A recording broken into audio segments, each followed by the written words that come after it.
Limited departmental examination পরীক্ষায় তারা eligible. উনি বললেন যেটা জয়েন্ট ভিডিও 4700 গ্রেড পে, আর এটা হলে আপনার 5400। যদি আমার কোনো হেল্প লাগে নিশ্চয়ই আমি সহযোগিতা করব। ভালো করে পড়াশোনা করুন, আমার যেটুকু হেল্প লাগে নিশ্চয়ই করবো, ঠিক আছে? প্রণবক্তার ইয়ে ধরেই বললাম।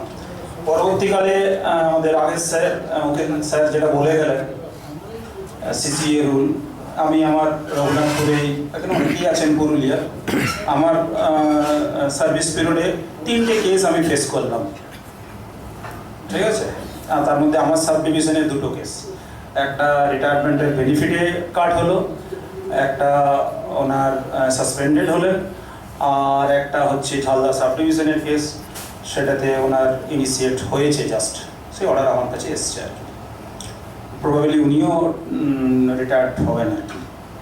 ওখান থেকে অনেক রুলস রেগুলেশন জানতে পারলাম। স্যার যে ক্লাসটা আজকে নিলেন সত্যি আমার কাছে খুব ভ্যালুয়েবল ছিল, ওটা আমার একদম নলেজ ছিল না। আরেকটা জিনিস, আমি পড়াশোনার কাজটা করি কিন্তু প্র্যাকটিক্যাল করলে খুব তাড়াতাড়ি বোঝা যায়। যেহেতু 3টে কেস আমার পিরিয়ডেই হলো, সেই জন্য আরেকটা খুব জটিল কেস স্যার যেটা বললেন এটাও আমার জানা ছিল না।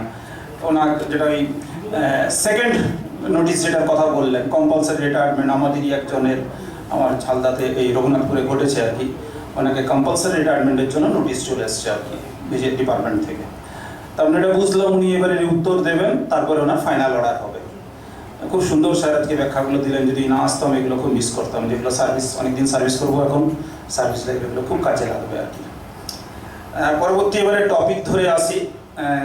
আমি কিছু টপিক আমার ট্রেজারি অফিসার হিসাবে পোস্টেড হওয়ার জন্য যে সমস্যার সম্মুখীন হই সেগুলো আপনাদের বলবো। প্রথমেই একটা খুব জ্বলন্ত উদাহরণ দেব, যে কোনো একজন গ্রুপ ডি গ্রুপ সিতে হয়েছেন, যদি উনি থাকেন তাহলে খুবই ভালো। আমার সাব ডিভিশনের ঘটনা, গ্রুপ ডি থেকে গ্রুপ সি হয়েছেন, ভেরি গুড, কোনো অসুবিধা নেই। এবারে পে বিলটা যখন আমি দেখছি ওনার জিপিএফটা বন্ধ করে দিয়েছেন। যা, আমি বিলটা অবজেকশন দিলাম, উনি এই গ্রুপেরই সদস্য, উনি গ্রুপে দেখলেন টিও সাহেব অবজেকশন দিয়েছে, কি করব? টিও সাহেব অবজেকশন দিয়েছেন, আমি নিজেই দেখতে পাচ্ছি উনি অনেক চেষ্টা করলেন, কোনো উত্তর বোধহয় পাননি, তারপরে আমার কাছেও আসেনি। তো একদম মানে এই জাস্ট রিসেন্ট মাস 6 আগের ঘটনা।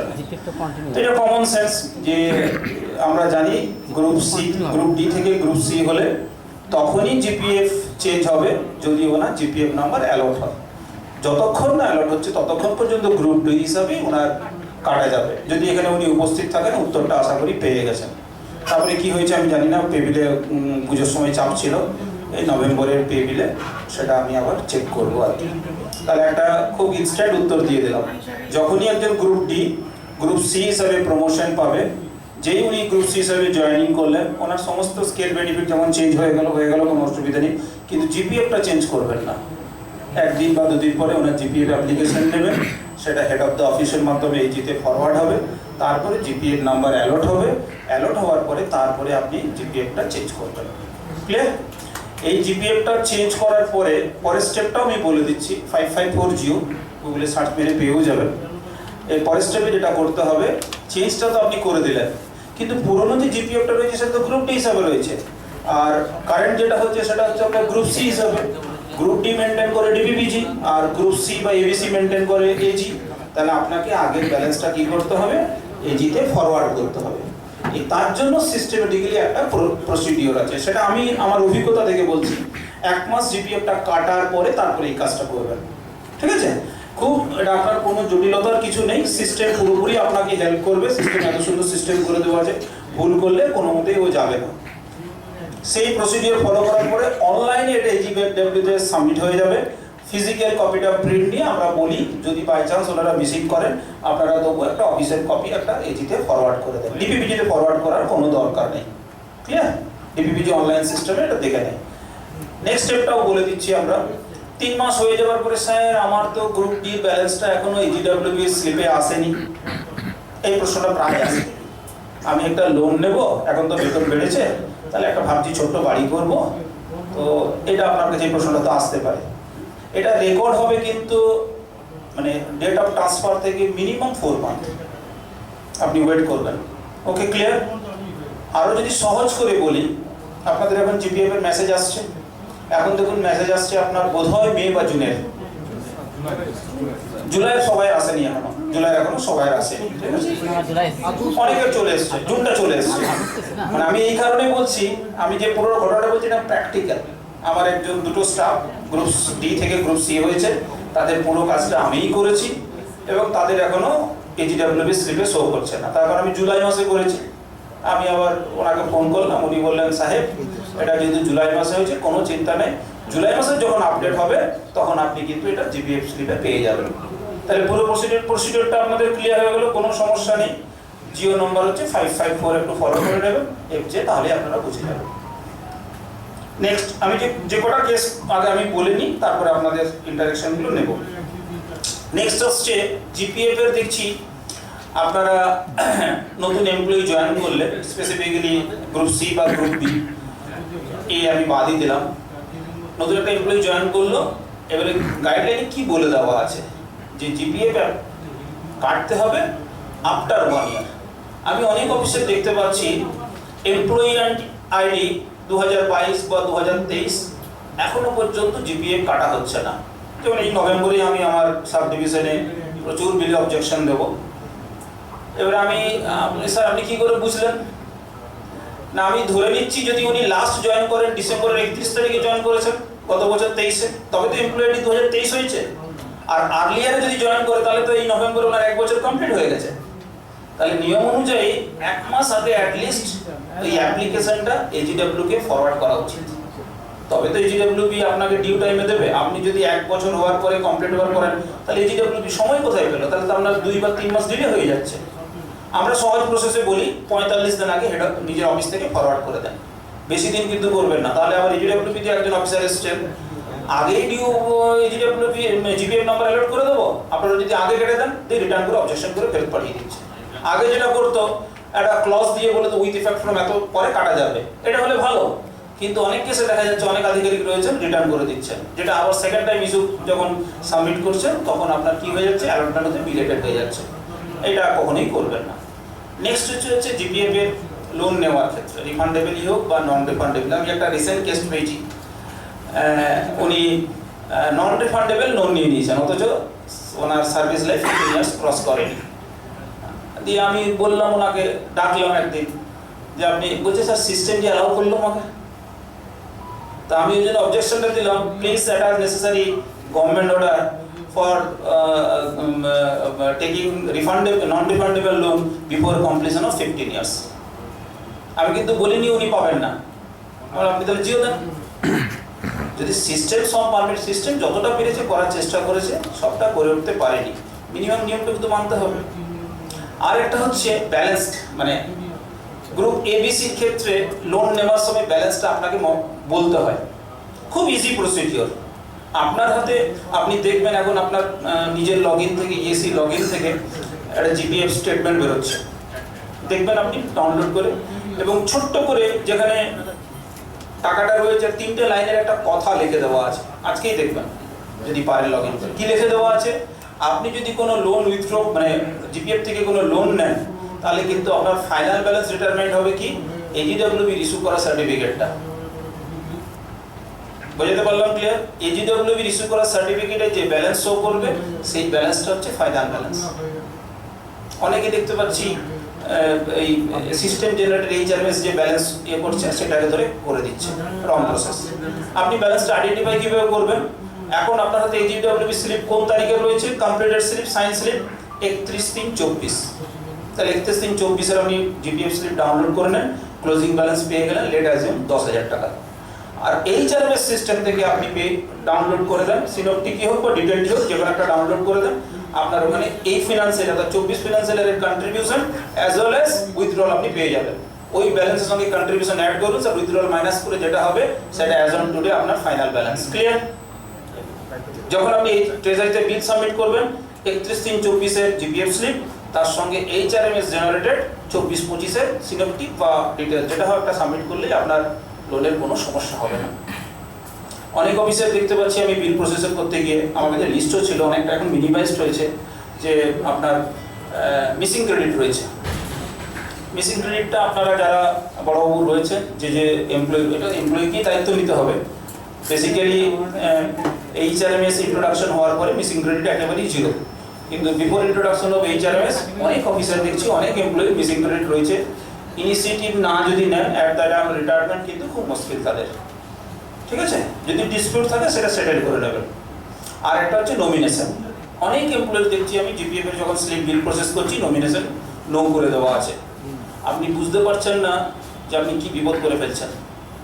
যিনি আপনার নমিনি হবেন, ওনাকে যদি নমিনি না করেন, আপনার যদি কোনো দুর্ঘটনা ঘটে যায় তাহলে কিন্তু উনি ক্লেম করতে পারবেন না। ক্লেম হবে কিন্তু ইট উইল টেক টাইম। কাজেই আপনারা চেষ্টা করবেন নমিনির যে ঘরটা রয়েছে আপনাদের GPF স্লিপে এজির ক্ষেত্রে, সেটা যেন ওয়াই থাকে। যাদের নো রয়েছে সেটা আপনি ইনিশিয়েটিভ নিয়ে ওই জাস্ট একটা নমিনি ফর্ম আছে, ফিল আপ করে জেরক্সের মাধ্যমে AGW-কে ফরওয়ার্ড করে দিলেই হবে। ওরা আপনারা নেক্সট পেজে যখন GPF স্লিপ ডাউনলোড করবেন দেখবেন ওখানে ইয়েস হয়ে গেছে। ক্লিয়ার? GPF এর এই ইস্যুগুলো ছিল আমার, যেগুলো আলোচনা করার দরকার ছিল মনে হলো। স্যার একটা প্রশ্ন, আমি সব প্রশ্ন নেব, এর আগে আমি পরপর বলে যাই। এই সংক্রান্ত একটা প্রশ্ন। GPF সংক্রান্ত? আচ্ছা বলুন। আচ্ছা, আমার অফিস চেঞ্জ হয়ে গেছে, আমার প্রমোশন হয়ে বড় হয়ে গেছে, কিন্তু আমি ছিলাম ক্যাশিয়ার যখন, অনেক প্রিভিয়াস একটা ব্যালেন্স শো করছে যে মিসিং ক্রেডিট। এক্ষেত্রে আমার কি করণীয়? প্রথম কথা হচ্ছে আমার অফিস চেঞ্জ হয়ে গেছে, কোনো অসুবিধা নেই, নো প্রবলেম, এই জায়গায় চেঞ্জ হয়ে গেছে, কোনো অসুবিধা নেই। আপনি GPF স্লিপ একটা ডাউনলোড করবেন, বোথ পিট, নেক্সট পেজটাই উল্টো পিটটাই দেখবেন ইনস্ট্রাকশন দেওয়া আছে বেসিক ক্রেডিটের ক্ষেত্রে আপনার কী কী করণীয়, সেই মতো আপনি অ্যাকশন নেবেন। আচ্ছা, এখন পরের কার ইনফরমেশন আমি এখন একটা করিনি, বাট আপনাদের যাদের AGW এর GPF এর লগইন রয়েছে ওখানে বেসিক ক্রেডিটের অপশন দিয়েছে, একজন ট্রাই করে দেখতে পারেন ওটাতে সাকসেস হচ্ছে কিনা। GPF যে আপনাদের লগইন হয়েছে, AGW এর লগইন ক্রিয়েট করেছেন তো, যেখান থেকে ডাউনলোড করছেন ওখানেই দেখবেন একটা অপশন দিয়েছে মিসিং ক্রেডিট। আমি একটা করিনি, একটা করে আমাকে ইন্টিমেশন দেবেন, আমি প্রপার অথরিটিকে বলে দেখবো ওটাতে প্রসেস হচ্ছে কিনা। হ্যাঁ স্যার, একটা রিসেন্ট করেছি, আমি নিজেই করেছি। ওকে, এজিকে অনলাইনে পাঠিয়ে দিয়েছি। ওকে, দেখুন আউটপুট কি দেয়, ঠিক আছে? হ্যাঁ, ওটা অনলাইন সিস্টেমই করা আছে, হচ্ছে স্যার, সিস্টেমই করে দেওয়া স্যার হচ্ছে অনলাইনে। কিন্তু আমি এখনো কেস একটাও পাইনি যেটা করে আমি সাকসেস হয়েছি, সেটা আমি কনফার্ম বলতে পারছি না। আপনারা করে যদি সাকসেস হয়েছে তাহলে ভেরি গুড, ঠিক আছে? আশা করি উত্তর পেয়ে গেছেন, কি করতে হবে এখানে বলে দেওয়া আছে। তারপরেও যদি কোনো অসুবিধা হয় আমাকে বলবেন, আমি হেল্প করে দেবো। নেক্সট আসছি GISS গ্রুপে যারা মেম্বার আছে দেখবেন আজকে আমি একটা GISS এর নভেম্বর মাস হচ্ছে GISS এর অ্যানিভার্সারি মান্থ। তো আমরা যারা treasury officer, additional treasury officer বা আমার বড়বাবু যারা রয়েছেন, আমি খুব সহজ প্রসেস, এত দিন দিন ডে বাই ডে বিলের চাপ বাড়ছে কিন্তু ম্যান পাওয়ার রিডিউস হচ্ছে, তাহলে আমাকে সিস্টেমের সঙ্গে ইকুইপড হতে হবে। আমি দেখবেন নিচে ছোট্ট করে নোট দিয়ে দিয়েছি যে TR55 এ যাবেন, ইন্স্যুরেন্স পার্টটা জিরো আছে কিনা শুধু দেখে নেবেন, বাস তাহলে আপনার পুরো ইন্স্যুরেন্সের পোর্শনটা দেখা হয়ে গেল, আর কিছু দেখার দরকার নেই। যদি দেখেন ওখানে জিরো আছে তাহলে বিল উইল বি প্রসেস, আর জিরো বাদ দিয়ে অন্য কোনো ফিগার আছে একদম আর কোনো ভাববেন না, বিল উইল বি অবজেক্টেড। ক্লিয়ার? এটা যেন TR55 মানে জানেন কি আপনি? তাহলে একটা TR55 আপনি ডাউনলোড করে আমাকে নিয়ে আসুন, আমি এক্ষুনি আপনাকে বলে দিচ্ছি। বা যদি নতুন এমপ্লয়ি থাকে আরো সহজ আরো ব্যাখ্যা করছি, সবাই তো সব রকম জানতে নাও পারে, সেটাও ঠিক। একজন এমপ্লয়ি যখন জয়েন করে সার্ভিসে নভেম্বর মান্থ দিয়ে যে কোনো মান্থে, আপনি ধরে নিচ্ছি অক্টোবরে উনি জয়েন করেছেন, ওনার দেখবেন যখন আপনি সাবস্ক্রিপশনটা কাটবেন তখন আপনি ইন্স্যুরেন্স পোর্শনটা কাটছেন, আপনি সেভিংস পোর্শনটা কাটছেন, ঠিক আছে? আপনার যখন নভেম্বর মাস হবে তখন আপনাকে কিন্তু দুটোই কাটতে হবে। যখন আপনি ইন্স্যুরেন্স কাটছেন তখন ওখানে TR55 এ ওই ইন্স্যুরেন্সের পোর্শনে 1 থাকবে, কিন্তু যখন আপনি নভেম্বর আসছে যেহেতু শুধু ইন্স্যুরেন্স কেউ নেই, ওই কলামটা সবসময় জিরো হবে। সেজন্য আমার বড়দের বলে দেওয়া যে আমার হেলথের বিল, একটা বিলের 275 এমপ্লয়ি, সম্ভব আমি একটা একটা করে চেক করা। TR55 এ গিয়ে ওখানটা শুধু গোল দাগ দিতে বলেছি, জিরো আছে কিনা দেখে নেবেন, জিরো আছে মানে GISS ইজ নো, আর যদি জিরো নেই মানে অন্য কোনো ফিগার আছে তাহলে ও কোনো ভাবনা চিন্তা করবেন না, wrong GS deduction hence objected. Clear? তাহলে আপনারা যদি দেখে নেন তাহলে ট্রেজারি অফিসার অবজেকশন দেওয়ার কোনো জায়গা নেই। ক্লিয়ার? আর নেসেসারি GISS এর যে গাইডলাইন আছে সেটা আমি আজকে গ্রুপে দিয়ে দিয়েছি, ভালো করে একটু স্টাডি করে নেবেন। জিআইএসএস আমি আইএফএমএস এর কিছু মডিউলের ব্যাপারে বলি। আইএফএমএস আগামী ফিনান্সিয়াল ইয়ার থেকে আইএফএমএস 3 লঞ্চ হতে যাচ্ছে, আরও আপডেটেড ভার্সন প্রতিদিন ডে বাই ডে। জিআইএসএস এরও আপডেট হতে যাচ্ছে। জিআইএস সম্ভবত পুরোটাই অনলাইন প্রসিডিওর হবে এবং it will be control by probably DPPG, যেমন আমাদের গ্রুপ ডির জিপিএফটা হচ্ছে সেরকম ডিপিপিজি করবে হয়তো, ঠিক আছে। নেক্সট হচ্ছে টেলিফোন বিল, ইলেকট্রিক বিল। আমার অভিজ্ঞতাতে দেখেছি ইলেকট্রিক বিলটা এসছে ইলেকট্রিক দপ্তর থেকে, বা টেলিফোন বিলটা এসছে টেলিফোন দপ্তর থেকে। ইলেকট্রিক বিলে যেটা হয় রিবেট পাওয়া যায়। আপনারা কি করলেন, বিলটা এলো হয়তো একদিন বা দুদিন পরে বিলটা সাবমিট করলেন, রেডি করলেন। প্রথম কথা হচ্ছে বিলে যে ফিগারটা সিস্টেমে যেটা শো করে সেটা মডিফাই করা যায়। যদি আপনি ডিউ ডেটের ফার্স্ট ডিউ ডেটের আগেই পুরো বিলটা পেমেন্ট করেন তাহলে আপনি একটা রিবেট পাবেন। সেটা হচ্ছে একদম বিলটা যখন, আর বলি আপনাদের ম্যাক্সিমাম অফিসে দেখেছি বা আমার এখানে দেখেছি, আমি অবজেকশন দিয়ে এখন অনেকটা পরিমার্জিত করে নিয়েছি। ওরা তো সেই ওদের ইলেকট্রিক মিটারের প্রিন্ট আউট একটা দিয়ে চলে যায় অন ইলাপসিং 7 ডেজ বা 8 ডেজ, ওটা পুরোপুরি ফাঁকা হয়ে যায়। সেই জন্য বিলটা যদি আপনার আজকে জেনারেট করে আপনাকে দেয়, আপনি 72 ঘন্টার পরে ইলেকট্রিক WBACDSL এর সাইট থেকে ভিউ বিল বলে একটা অপশন রয়েছে, সেখান থেকে কম্পিউটারাইজ বিলটা প্রিন্ট করে নেবেন, ওইটা ট্রেজারিতে লাগাবেন। নাহলে পাসপোর্ট পেমেন্টটা দেখা যাবে, এজি যখন ওটাকে রিভিউ করবে ওর কোনো ফিগার থাকে না। অনেকে জেরক্স করে নেন, আমি জেরক্সটা ভালো না এটা ভালো, একটু আপনারা নিজেরাই বলুন। জেরক্সের লেখাটা ছোট ছোট, আর এটা তো কি সুন্দর 72 ঘন্টা পরে কিন্তু পাবেন। কেউ স্যার বলেছে আজকে নিয়ে গেল, দেখি একবার মেশিনটা খুলে পাচ্ছি না, 72 ঘন্টা পরে কিন্তু সিস্টেমে দেখাবে না। ওইটা দিয়ে প্রিন্ট করে এরপরে যখন আপনি টাকার ফিগারটা লিখবেন না, যদি এক্সপায়ারি হয়ে যায় ফার্স্ট ডিউ ডেট, তাহলে একটু রেড ইঙ্কে না কোন কোন টাকাগুলো যোগফল এই টাকাটা সেটা একটু রিমার্ক করে দেবেন। এটা অনেক অফিস করে না। গভর্নমেন্টের মানে আপনারা তো অনেকে আমাকে প্রশ্ন করেছেন যে স্যার আরে ও তো পরের মাসের পরের বছর রিডাকশন হবে, মাইনাস হয়ে যাবে, কি অসুবিধা আছে? কিন্তু আমার বলার বক্তব্য, আমি এক্সট্রা ডিউ টাইমে দেওয়ার জন্য রিবেট পাই, এক্সট্রা দেওয়ার জন্য কি কোনো ইন্টারেস্ট পাবো? গভর্নমেন্ট এক্সট্রাকার থেকে দাগে টাকাটা বেরিয়ে যাবে কেন? ঠিক আছে, নিজের যদি টাকা মনে করি তাহলে আমি আগের থেকে ওই টাকাতে দেবো না, তখন তো ব্রেকে দেবো, তাহলে আমি কেন এই লজিকটা ইউজ করবো? আচ্ছা, যতটা করবেন ততটাই আপনার পক্ষে ভালো। জিপিএফ হলো, জিআইএসএস হলো, group D group C tender পরে বলবো। জিপিএফ বিল হয়ে গেল। এবার আসছি লেটেস্ট, এখানে অনেক রিটায়ার্ড পার্সন আছে দেখলাম আমি, গ্রুপে ধ্রুবজ্যোতি বাবু দিয়েছিলেন লাইফ সার্টিফিকেটে। লাইফ সার্টিফিকেটের লেটেস্ট মডিউল এসছে যে পেনশনাররা বলছে যে আপনি তো জীবন প্রমাণের মাধ্যমে লাইফ সার্টিফিকেট দেওয়া যাচ্ছে, তো জীবন প্রমাণ দিতে গেলে তো বায়োমেট্রিক চাই, মেশিনটা চাই, সেই মেশিনটা তো 1600-1700 টাকা দাম সাহেব, তো আমি বছরে একবার দেবো, যদি আমি 20 বছর বাঁচি তাহলে আমার 1600 টাকা ফালতু চলে যাবে। গভর্নমেন্ট এই ভাবনা চিন্তাটা করেছে, তারপরেই এখন নিয়ে এসছে আপনার আইরিস অথেন্টিকেশন। ঠিক আছে, আমি অর্ডারটা গ্রুপে দিয়ে দিচ্ছি একটু পরেই। যারা ওইটা ফেসিলিটি অ্যাভেল করতে চান ওর জন্য বাইরে কোথাও যেতে হবে না, বাড়িতে বসেই কম্পিউটার সেভি বা মোবাইল সেভি বাড়িতে যদি ছেলে থাকে প্রসেস দেওয়া আছে, ডাউনলোড করে ঘরে বসেই আপনি লাইফ সার্টিফিকেট জমা করতে পারবেন। Very easy procedure. আমি পুরোটা বলিনি, আমি বলে নিই তারপরে হয়েছে। এরপরে হচ্ছে অনেকে বলছে যে স্যার আমি তো জমা করেছি, আমার কাছে কপি রয়েছে, কিন্তু ট্রেজারি থেকে যে মেসেজ আসে সেই মেসেজটাও পাইনি, আর whether it is accepted by the concern treasury yes or no সেটাও জানতে পারছি না। সেই কথাটা গভর্নমেন্ট আপনাদের জন্য শুনেছে। WBIFMS বলে একটা অ্যাপ বের করেছে, WBIFMS। আপনি সেই লগ ইনে গিয়ে অ্যাজ এ পেনশনার আপনি লগ ইন করবেন। তার জন্য আপনার ট্রেজারিতে যে মোবাইল নাম্বার দেওয়া আছে সেই মোবাইল নাম্বার দিয়ে PPO আইডি দিয়ে আপনাকে লগ ইন করতে হবে।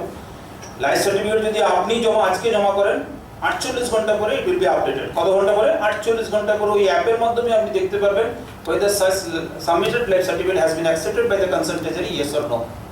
তাহলে আপনার বাড়ি থেকে বেরোনোর রাস্তাটাই বন্ধ করে দেওয়া হবে। আপনাকে সাইবার কাগজে যেতে হবে না, বায়োমেট্রিক মেশিনও কিনতে হবে না।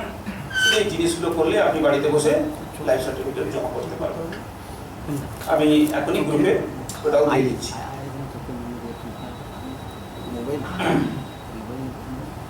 হ্যাঁ, আপনার কি প্রশ্ন ছিল একটু বলুন, ওটা উত্তরটা দিয়ে দিই। একটাই সমস্যা আছে, যখন স্যার আমি নিজেই করেছি, এটা যখন ওই আমি নিজের ছবি মানে হাইটাই করছি না, পুরো ডার্ক ব্লু হয়ে গিয়ে আমি আমি এখন দিয়ে দিচ্ছি। ওটা রোদে কি আপনি করতে হবে? বাইরে এটা বাইরে রোদে করতে হবে। একবার ট্রাই করে দেখুন। নিচ্ছে না।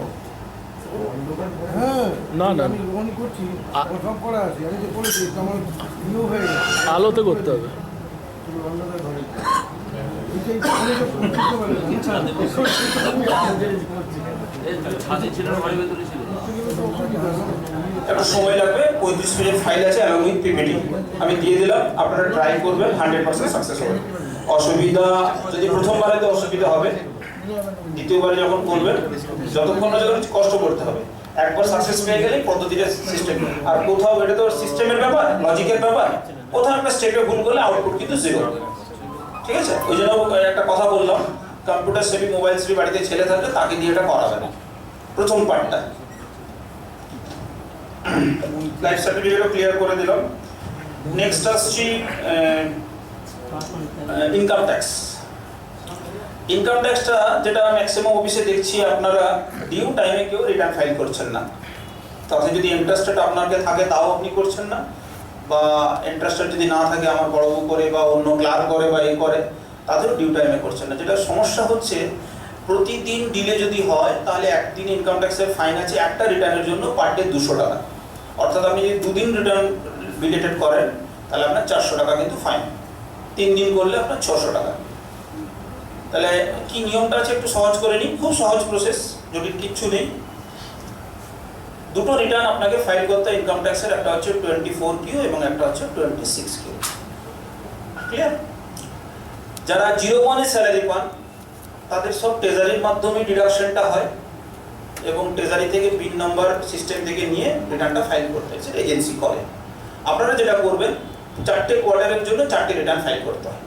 তাহলে এপ্রিল মে জুন একটা কোয়ার্টার, এই রিটার্নটা ফাইল করতে হবে আপনাকে পরের মান্থের লাস্ট ডে এর মধ্যে, অর্থাৎ 31 জুলাইয়ের মধ্যে। বুঝতে পারলাম? ক্লিয়ার? তাহলে আপনি যদি এপ্রিল মে জুনের ডাটাটা আপনি এজেন্সিকে 4 বা 5 তারিখে বা 10 তারিখে জুলাই মাসে দিয়ে দেন, তাহলে উনি নিশ্চয়ই ফাইল করে নিতে পারবেন। কিন্তু আমরা যে দেখেছি, এজেন্সি মেল করে দিল, ভুলে গেল, আর আপনারও মনে নেই, তারপরে অগাস্ট মাসে উনি আপনাকে মনে করছেন, তখন কি আপনার 7 দিন লেট হয়ে গেছে, যেটা গভর্নমেন্ট এক্সচেকার থেকে দেওয়া যায় না। আমি জিও অলরেডি আপনাদেরকে শেয়ার করে দিয়েছি, দেখবেন।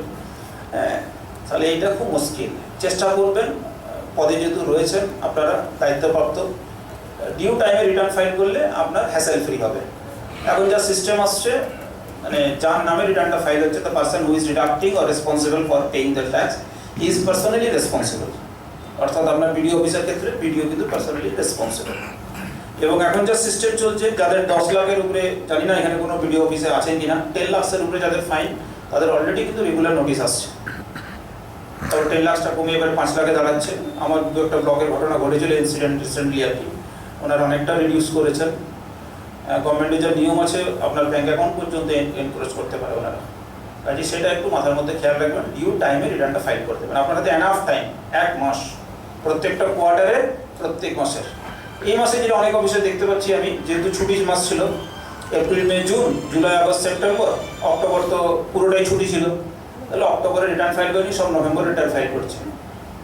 তাহলে নভেম্বর রিটার্ন ফাইল করার জন্য যদি 10 তারিখে 10 দিনের জন্য কিন্তু তার 200 × 10 মানে 2000 টাকা এক্সট্রা ফাইন ইম্পোজড হয়ে গেল, লেট ফি 234।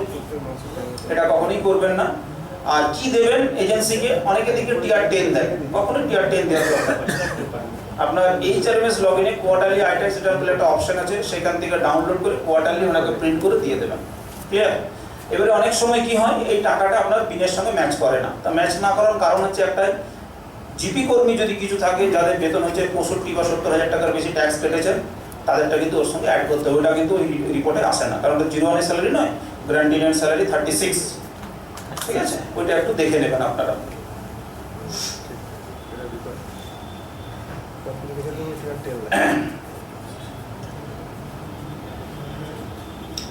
লোকাল ফান্ডের অনেকে দায়িত্ব থাকেন, আমি দেখেছি। লোকাল ফান্ডের লেটেস্ট জিওটাও আমি কিছুদিন আগে আপনাদেরকে শেয়ার করেছি আমি, তাই তো দিয়ে, হ্যাঁ, বা সরি ম্যাগাজিনও দেওয়া আছে লোকাল ফান্ডের লেটেস্ট জিওগুলো।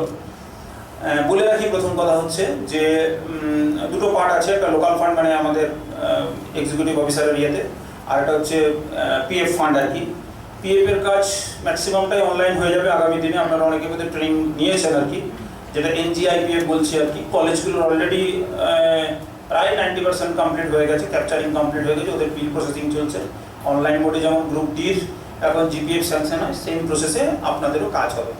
অর্থাৎ জিপি কর্মী যারা রয়েছে তাদের অনলাইন প্রসেসে আপনার GPF থেকে লোন নিতে হবে আর কি। এবং ওদের আপনাদের যেমন এখন স্লিপ বেরোয়, GPF স্লিপ বেরোয় না, আপনাদেরও ওই অনলাইন মোডে GPF NGIF মডেলে GPF স্লিপ বেরোবে।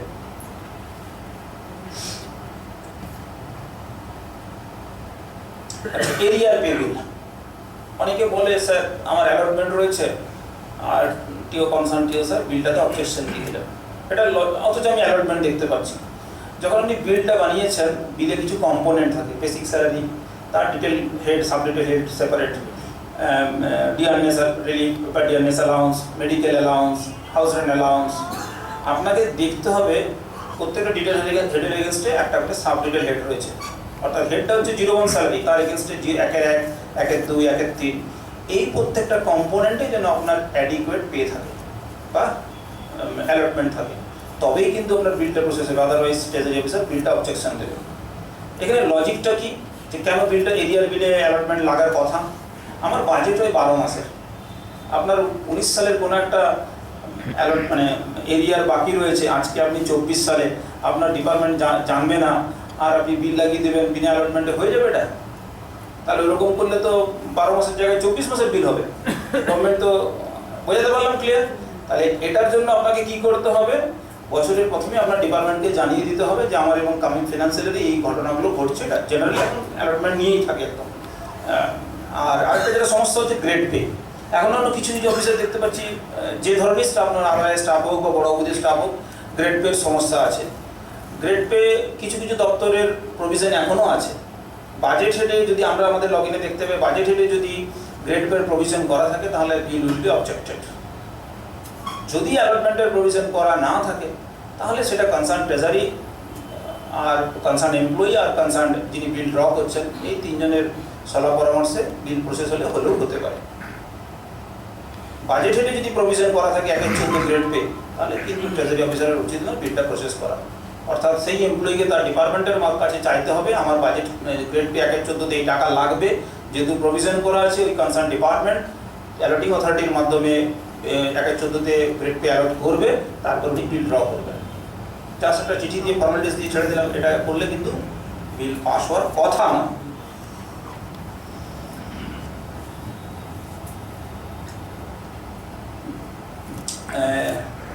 সার্ভিস বুক আপনারা আগামী দিনে পাবেন। এই প্রজেক্ট ই সার্ভিস বুকের কিছুটা কনসেপ্ট অনেকদিন শুরু হয়েছিল, ফর দ্য টাইমিং এখন কিছুটা স্লো গতিতে চলছে। এই GWB পুরোপুরি 100% এখন অ্যাকসেপ্টেন্স দেয়নি।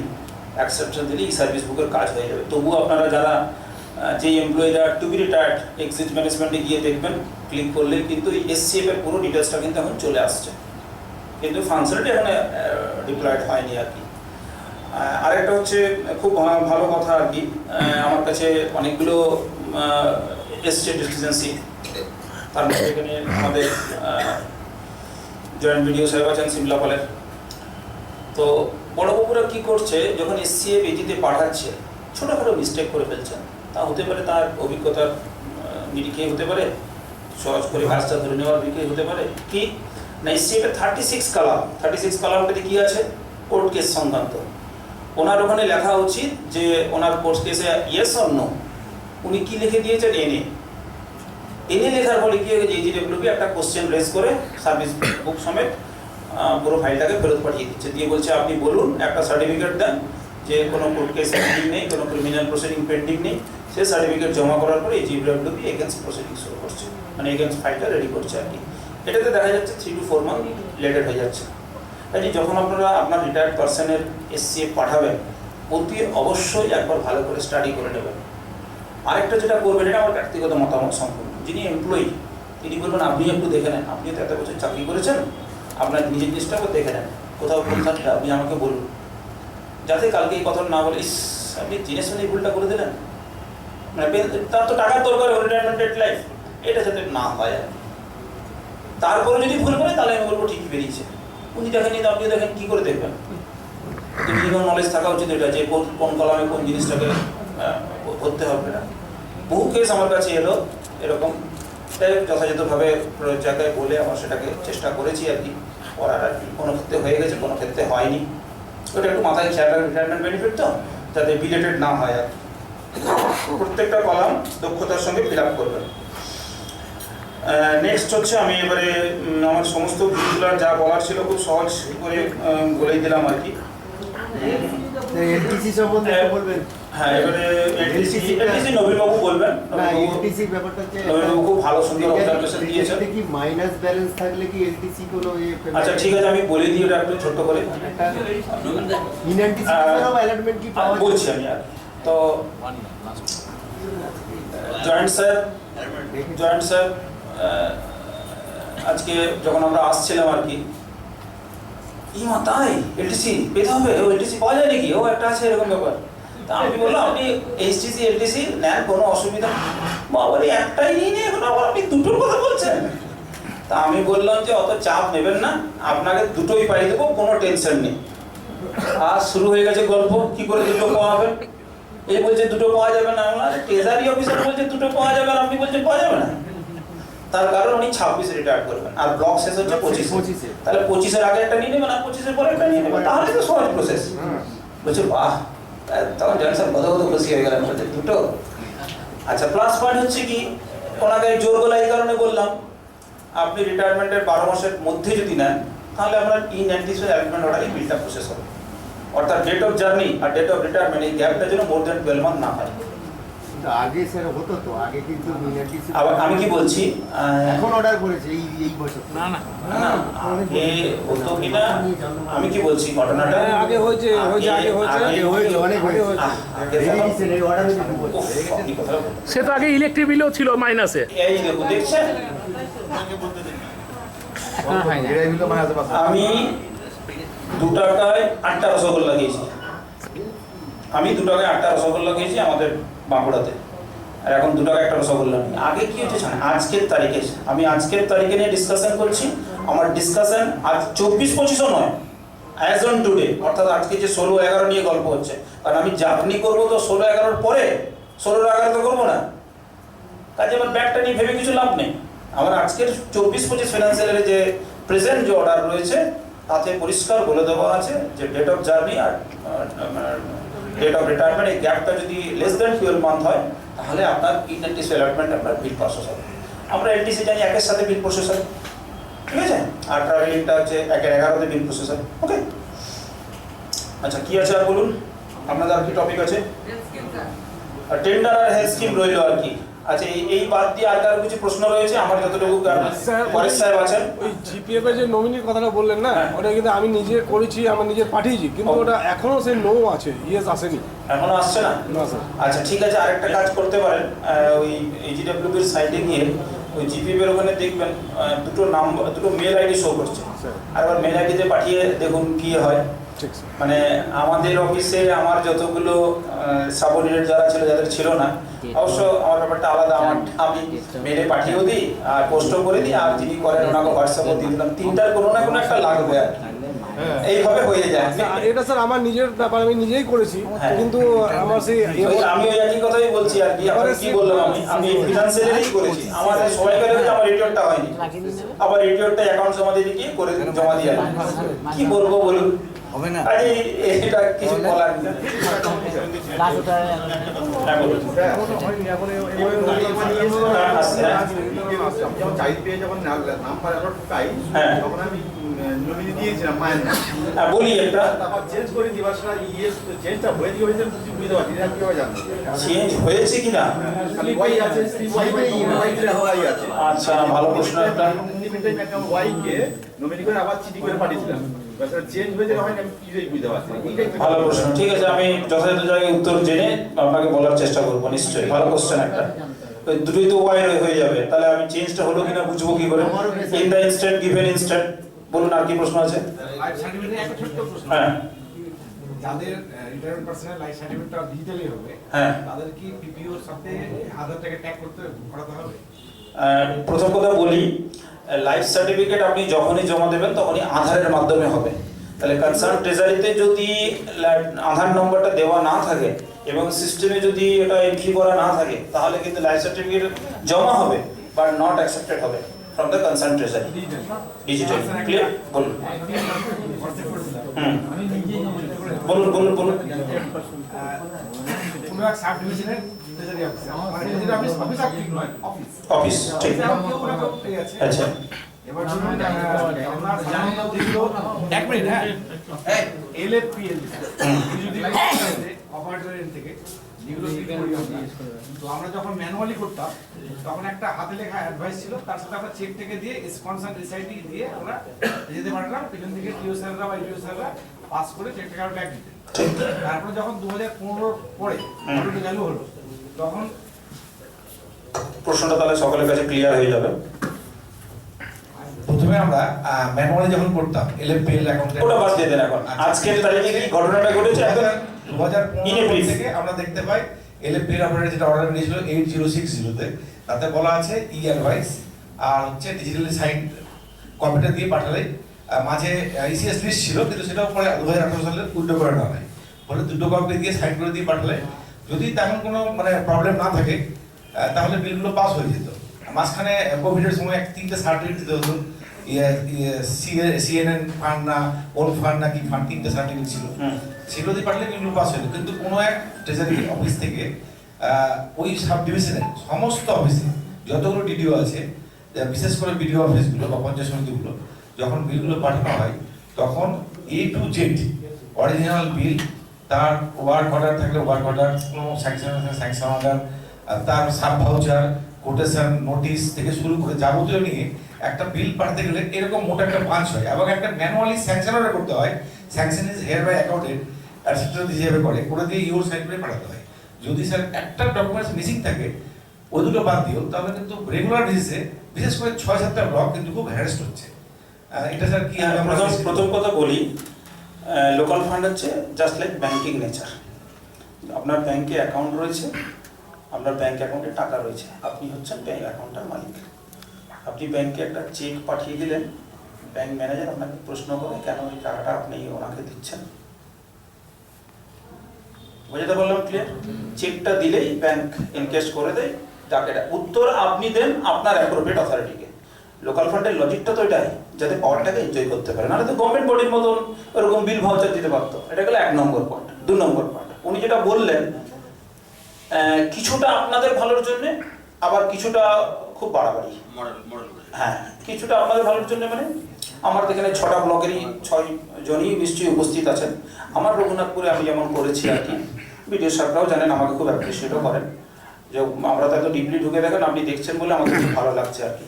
সেটা হচ্ছে কি, তা ট্রেজারি ফান্ডেই হোক বা লোকাল ফান্ডেই হোক, আমি প্রথমে যে কাজটা করি, বিলটা যখনই এলো তখনই আমি যে বেনিফিশিয়ারিকে পেমেন্ট করা হচ্ছে তার আগে জিএসটি নাম্বারটা দেখে নিই।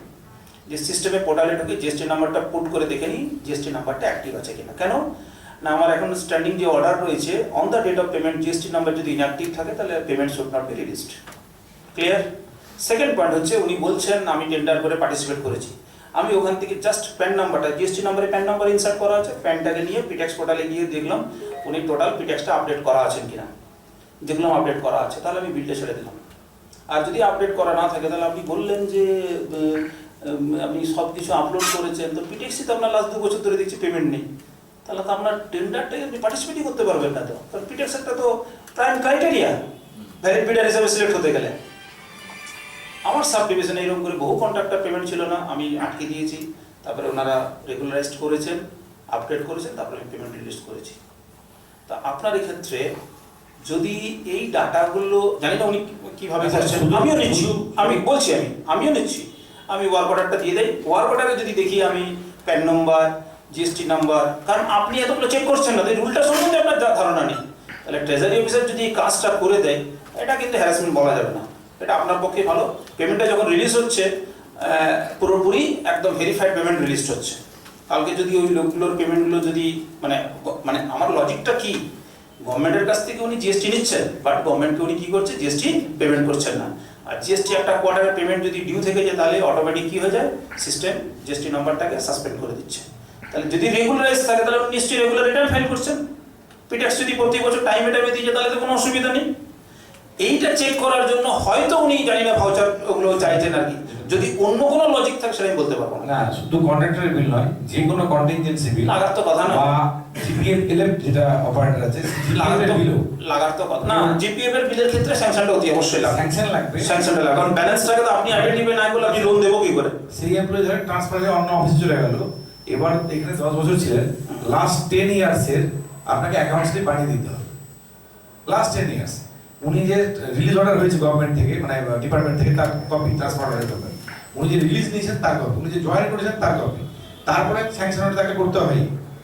সেগুলো দিয়ে এরকম হয়ে যায় জিপিএফ বিল প্লাস স্যালারির বিল, স্যালারির অরিজিনাল কপি, একটা স্যাংশন অর্ডার দিয়ে আবার অ্যাডভাইস। মানে এটা কোনো জায়গায় হয় না। না, আপনি সেটাই বলছি আমি, কোনো জায়গায় নেই। তাহলে কি নিয়ম আপনাকে আপনার ঊর্ধ্বতন কর্তৃপক্ষের কথা বলে সমস্ত রকম বিল এলএফপিএল আপনার ঊর্ধ্বতন কর্তৃপক্ষের কথা বলে সেটাকে মিটিয়ে নিতে হবে। তার নিয়ম সকলের ক্ষেত্রে তো এক হওয়ার কথা, তাই না? আর কি কারো যদি স্যার ওই এলটিসি নিয়ে একটা ছোট্ট হ্যাঁ। সেটা হচ্ছে, যেহেতু আমরা একদম আজকের তারিখে বসে আলোচনা করছি, আপনিও তাই বললেন তারিখটাকে 16/11-তে প্রজেক্ট করতে।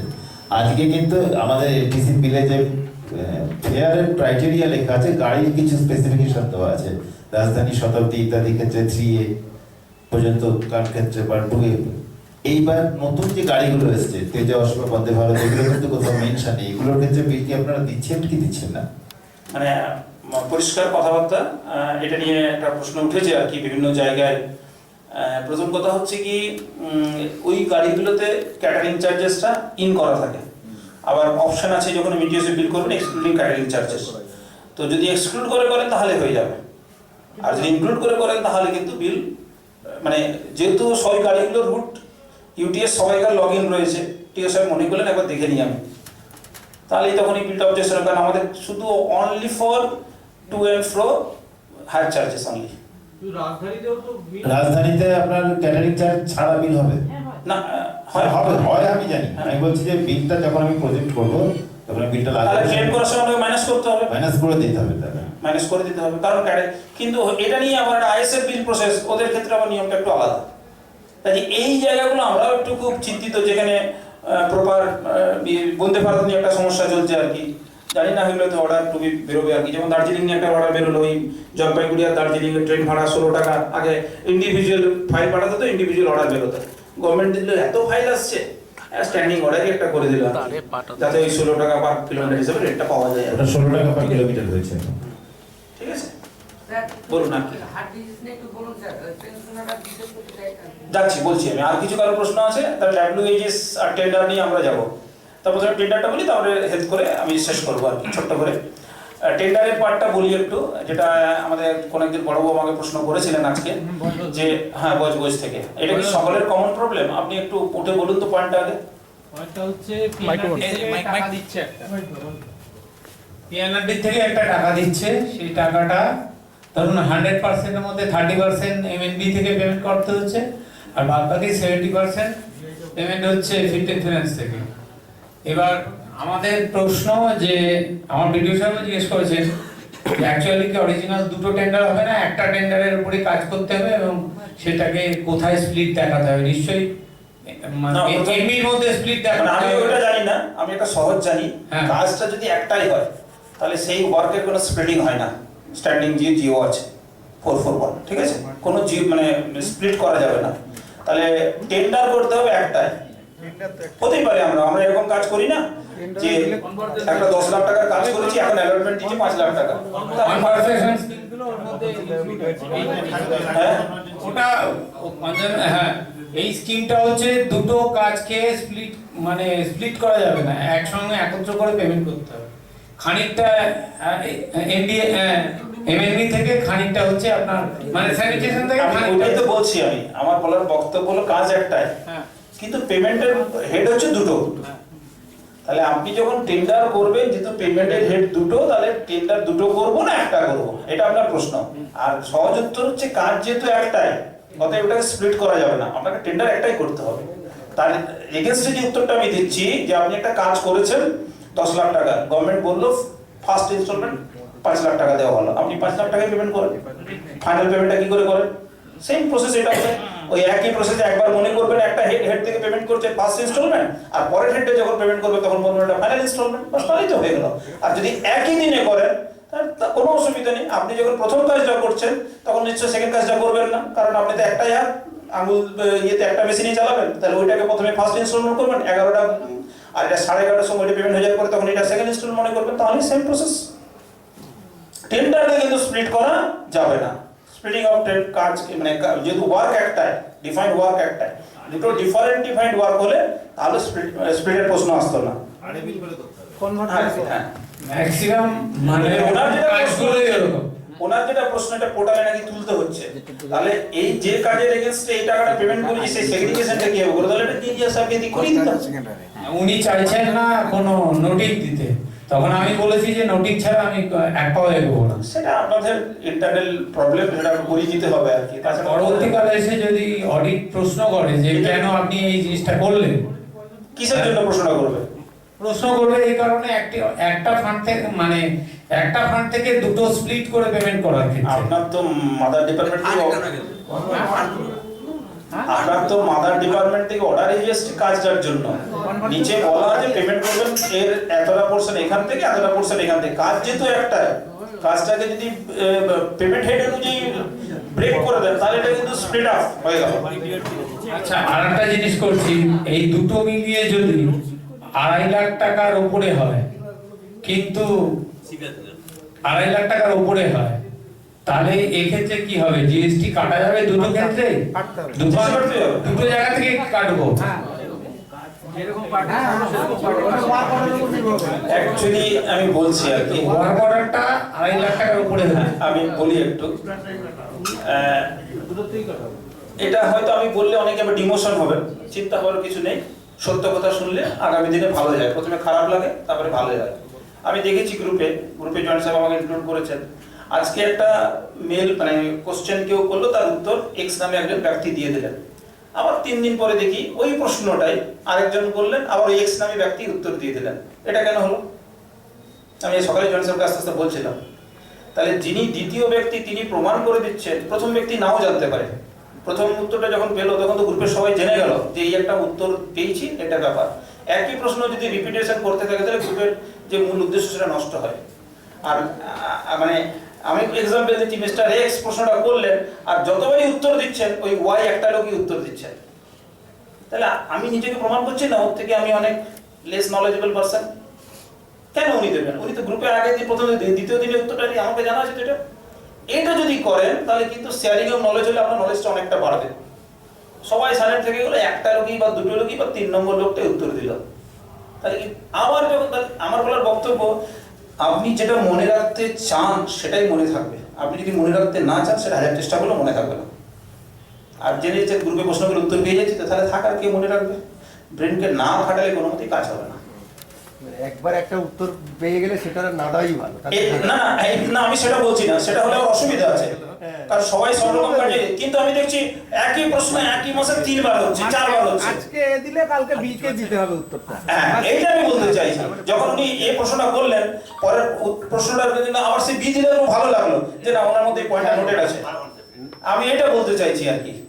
আমি ওই জন্য মানে উত্তর জানলো আর উত্তর দিই না। কিছু কিছু ক্ষেত্রে আমাদের দৌজি দেবকে পাঠিয়ে দিই, উনি ওনারা কন্ট্রোল করেন আর কি। কিন্তু এটা কখনোই করবেন না। আপনারা যদি না পার্টিসিপেট করেন তাহলে নলেজ কিভাবে এনহান্স হবে? আর কাজ করতে করতে ঘুষতে ঘুষতে আপনার নলেজ হবে। যদি বলেন হালকা ছেড়ে দেবো তাহলে কিন্তু কাজ করতে পারবেন না। আর প্রবলেম যতক্ষণ না ফেস করছে ততক্ষণ পর্যন্ত কেউ আপনাকে হেল্প করতে পারবে না। যখনই প্রবলেম হবে, যার কাছে হাতের কাছে অস্ত্রটা রয়েছে তাকে একটু ফোন করে জেনে নেওয়ার চেষ্টা করবেন, তাহলেই দেখবেন প্রবলেমটা সহজ হয়ে যাবে। আর নাহলে রং ডিসিশন হবে। আর এখন যে সিস্টেম হচ্ছে, সিস্টেমের সঙ্গে ইকুইপ না হলে আপনি কাজ করতে পারবেন না। আর আগামী দিনে যেভাবে চলছে, ম্যানলেস জব, পেপারলেস কাজ হবে। একটা লোকই সব কাজ করে দেবে যেভাবে কাজ চলছে আর কি। তার একটা এক্সাম্পল এই পেনশনারদের দেখুন, ঘরে বসে লাইফ সার্টিফিকেট জমা হয়ে গেল, ব্যাংকেও যেতে হচ্ছে না, কোথাও যেতে হচ্ছে, ডিজিটাল পেমেন্ট এখন বাস। স্যার একটা প্রশ্ন করবো স্যার। বলুন। বলছি স্যার, ইদানিং দেখছি স্যার এই আরআইটি যে ফান্ডটা, হ্যাঁ, এই ফার্স্ট ইনস্টলমেন্ট দিচ্ছে ব্যাংক অ্যাকাউন্ট, আর আলাদা অ্যাকাউন্ট দিচ্ছে, সেকেন্ড ইনস্টলমেন্ট দিচ্ছে ট্রেজারি হেডে দিয়ে দিচ্ছে। এইটাই তো মুশকিল, এটা আমি আমার কাছে কোনো উত্তর নেই। সে হচ্ছে পদস্থ করছি। হ্যাঁ একটু দেবেন, মাইকটা দেবেন। এটা আমিও বলতে পারবো না।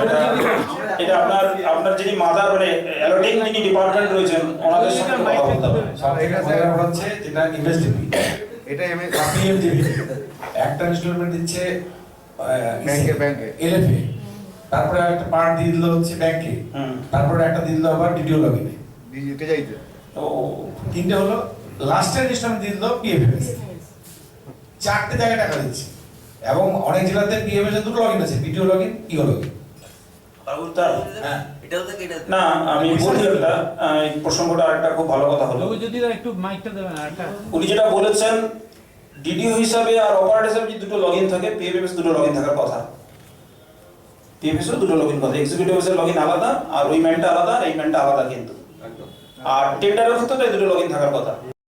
টেন্ডারে যেটা অসুবিধা হয় এই রিফান্ড দেওয়ার ক্ষেত্রে, খুব অনেক মাসে দেওয়ার ক্ষেত্রে খুব অসুবিধা হয়। এক্সিকিউট করেছে এক্সিকিউটিভ অফিসার আর এসডি রিফান্ডের ক্ষেত্রে বিল ড্র করছে বিডিও। এটা আমি বহু জায়গায় বলেছি আমি, কিন্তু আমি কোনো সদুত্তর পাইনি।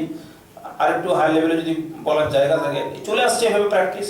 স্যার ওই দুদিন আগে আলিপুর ট্রেজারিতে গেছিলাম, ট্রেজারি ওয়ানে এটিও সাহেব বলছেন যে কখনোই হয় না, ইও যদি টেন্ডার করে তাহলে ইওই পেমেন্ট করবে।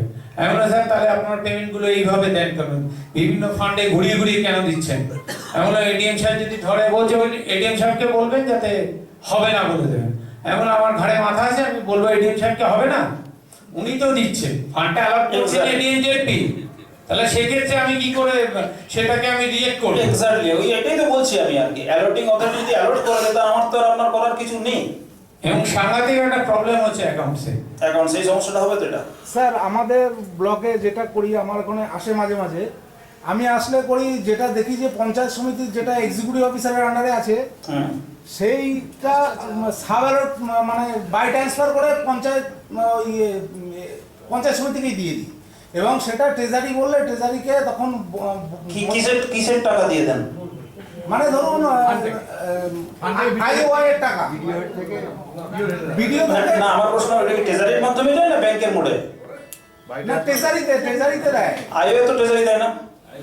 আইওআই না, এরকম অনেক ওইভাবে বললে হবে না। পথশ্রী যেমন দেয়, পথশ্রী হ্যাঁ পথশ্রী দেয় 53 স্কিম টেলেক্স 53। আচ্ছা বলি কথা, বলে দিই প্রথম কথা। 53 টাকা শুনে নেন ভালো করে। আমি দিয়েছি দেখবেন কে লোকাল ফান্ডে যে ইয়েতে দিয়েছি 53 যে অর্ডার হয়েছে, কোনো টাকায় লোকাল ফান্ডে ট্রান্সফার করা যায় না, ঠিক আছে? আমি গ্রুপেও দিয়েছি আর আপনাদের যে ম্যানুয়ালটা ওইটা দেওয়া হয়েছে তাতেও দেওয়া আছে। আজকে রেশন টুডে যে অর্ডার হয়েছে, গভর্নমেন্ট বডি থেকে কোনো ফান্ড লোকাল ফান্ডে ট্রান্সফার করা যাবে না, পরিষ্কার অর্ডার আছে, unless it is approved by the group T finance department. Clear? একমাত্র 53 ট্রান্সফার করা যাবে। কখন ট্রান্সফার করা যাবে না, আপনি যখন অ্যাডমিনিস্ট্রেটিভ অ্যাপ্রুভাল পাচ্ছেন তখন আপনাকে টেন্ডার ইনিশিয়েট করতে হবে। 53 টাকা কাজের প্রোগ্রেস অনুযায়ী আপনাকে B1, B2, B3 এই তিনটের মধ্যে যেটা অ্যাপ্লিকেবল হবে সেইটা ভাউচার লাগিয়ে আপনি যদি দেন তবেই একমাত্র বাই ট্রান্সফার হবে, আদারওয়াইজ বাই ট্রান্সফার হওয়ার কথা নয়। কেন? গভর্নমেন্ট বলছে আপনি তো ইনিশিয়েটিভই নেননি।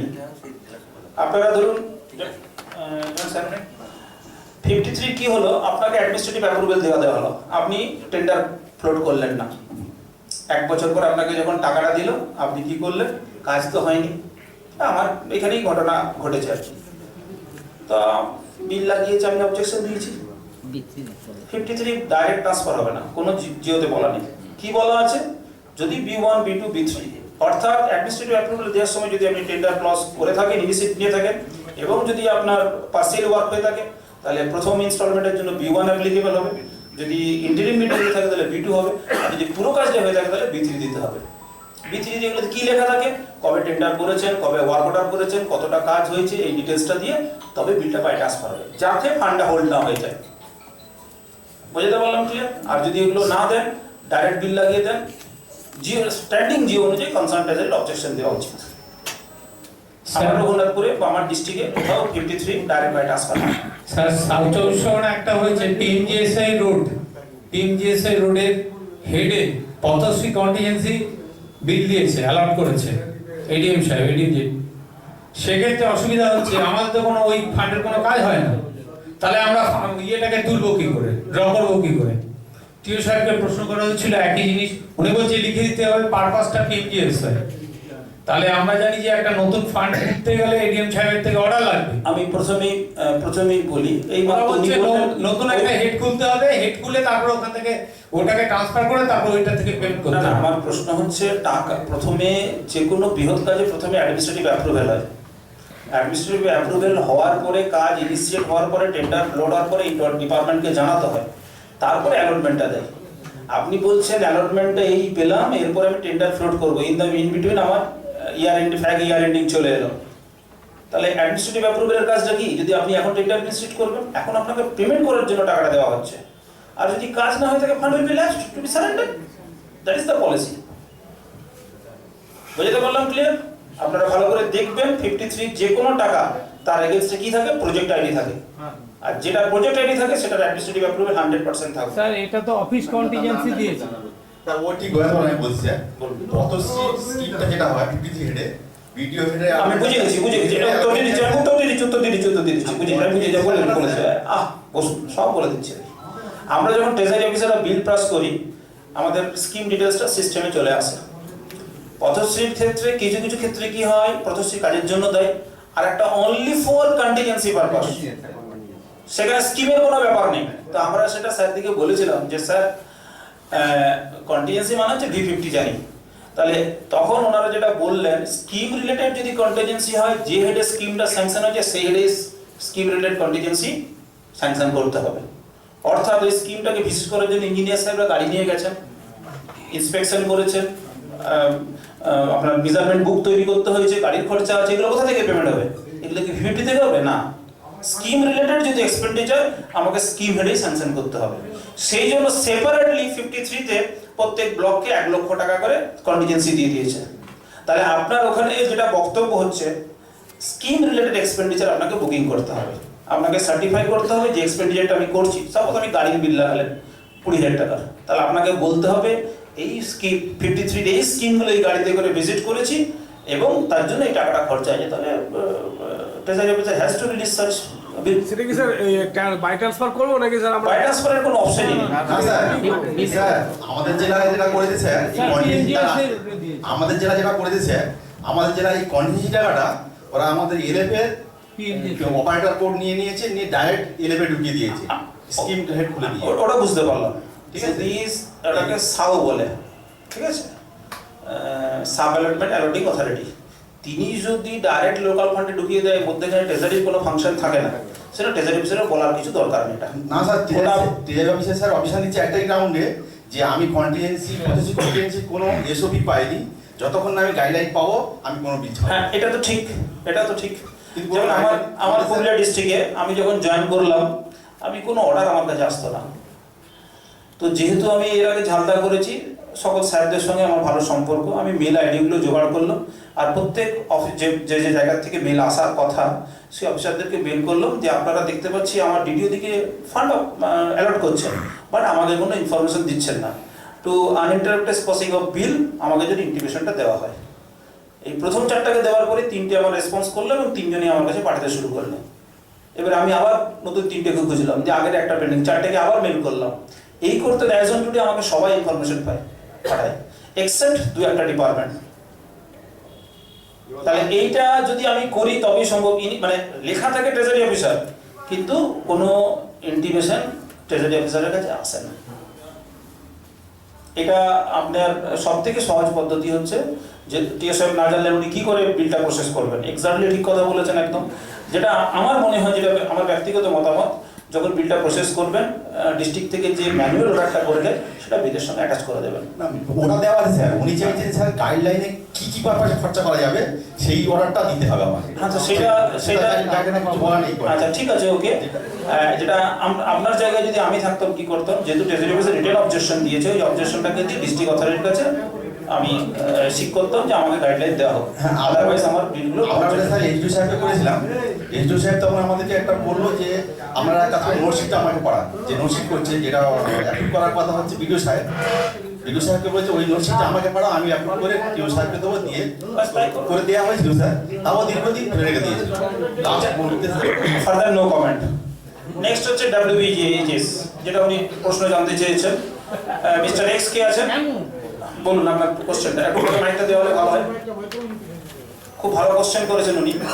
আমি একটু গিয়ে উপরে গিয়ে একটু স্টাডি করলাম ওনার প্রশ্ন উত্তরটা কি দেওয়া যায়।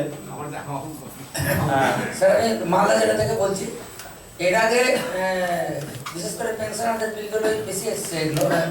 ওনারা হার্ট সার্জারি মনে করেন হলো, একবারে বারবার তো হবে না, ওপেন হার্ট সার্জারি হোক, বেলুন হোক, তো ওনারা তারপর যেটা রুটিন চেক আপ যেটা ব্যাপার থাকে, সার্জারি হওয়ার পর তারপর 3 মাস অন্তর কি 2 মাস অন্তর যে ডাক্তার কাছে যেতেন যখন, তখন ডাক্তার উনি হার্ট ডিজিজ লিখতেন ডিজিজ করে, এবং তার এগেনস্টে যা যা টেস্ট এবং মেডিসিন যেগুলো সেগুলো এর আগে। আচ্ছা বসুন আপনি, আমি পুরোটা বলে দিই আর কি। মিস্টার এক্স তিনি একজন সরকারি অফিসের কর্মচারী, ওনার হার্টের প্রবলেম আছে, ডাক্তার প্রেসক্রিপশনে হার্ট ডিজিজ লিখে দেন এবং কনসালটেন্সি অফিসার সেই বিল ছেড়েও দেন।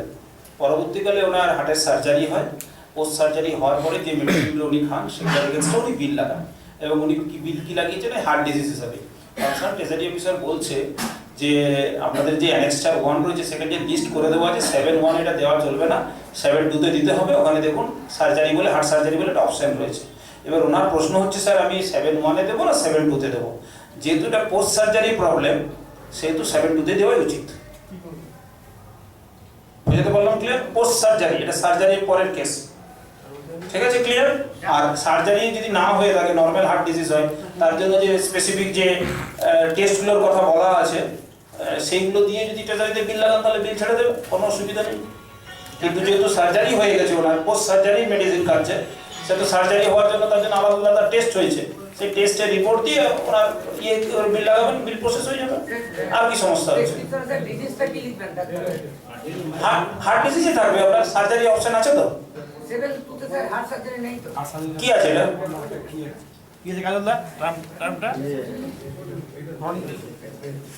ক্রনিক হার্ট ডিজিজ বলে কি আছে অপশনটা দেখুন। 7(2) কি আছে? কার্ডিয়াক সার্জারি, ওই কার্ডিয়াক, ওটা তো কার্ডিয়াক সার্জারির মধ্যে পড়ছে নাকি?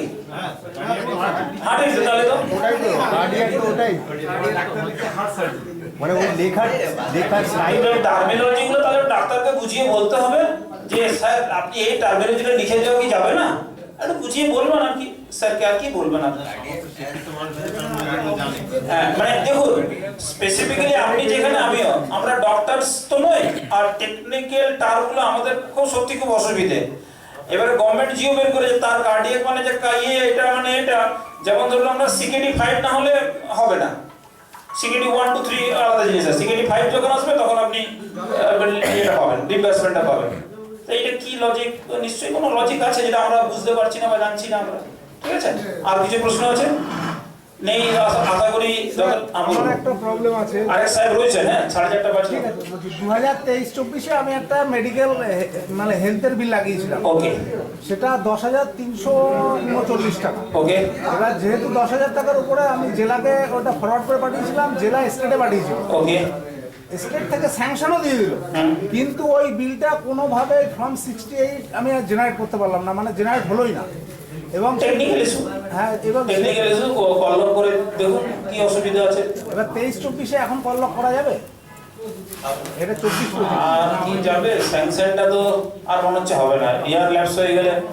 আপনি ক্লেমটা করেছেন তো? হ্যাঁ, claim তাহলে স্যাংশনটা রিজেক্ট করে নতুন করে করাতে হবে মনে হয়, তাছাড়া করা যাবে না। ইয়ার চেঞ্জ হয়ে গেলে তা করা যাবে না। নতুন করে করাতে গেলে তো অনেক কন্ডোনেশন দেবে, আর কি করবেন? না কন্ডোনেশন এখানে তো হয় না, না কন্ডোনেশন এখানে তো হয় না। শুনুন একটু বলে দিই, এটা কন্ডোনেশনটা অনেকে ব্যাখ্যা ভুল বুঝে। আমি আজকে আমার একটা ট্রিটমেন্ট হলো, আমি বিল ক্লেম করে দিলাম কালকে, আর কন্ডোনেশন হয় না। বিলটা 2 বছর পরও হেড অফিস ট্রেজারিতে লাগাতেই পারে।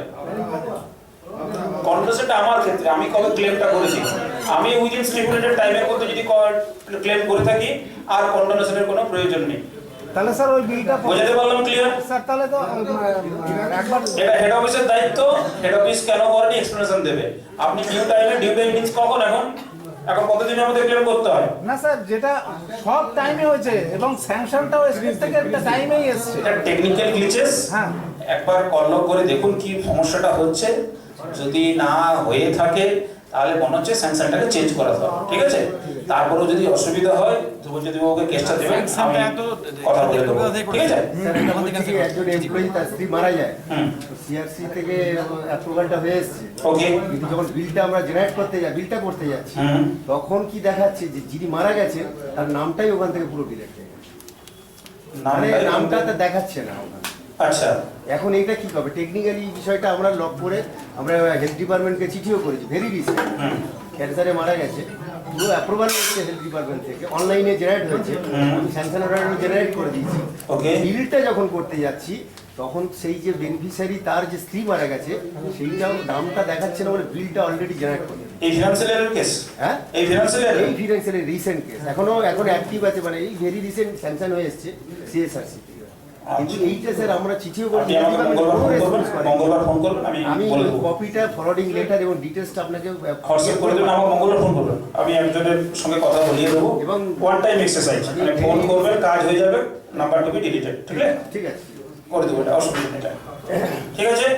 ভালো থাকবেন সবাই, সুস্থ থাকবেন, এই বলে আমার ছোট্ট বক্তব্য শেষ করছি।